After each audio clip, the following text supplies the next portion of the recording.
quelques observations sur la méthode.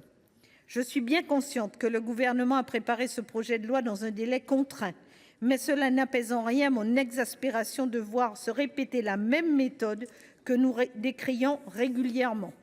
Les conclusions des rapports d'inspection sont présentées soit peu de temps avant, ou alors que le projet de loi de financement de la sécurité sociale ou encore le projet de loi de finances est déjà en discussion devant l'Assemblée pour être mis en œuvre. Ils ne traitent généralement qu'un thème. En outre, par l'adaptation par ordonnance, le Gouvernement choisit une fois de plus de priver le Parlement de l'examen des dispositions applicables aux outre-mer, en contrepartie d'une concertation.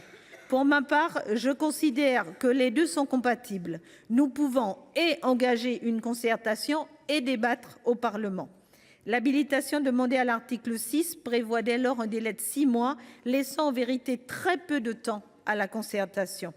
Je crois au contraire qu'il faut se laisser le temps de la discussion pour améliorer durablement ces dispositifs et les stabiliser. Enfin, l'effet rétroactif de l'ordonnance est paralysant pour les employeurs.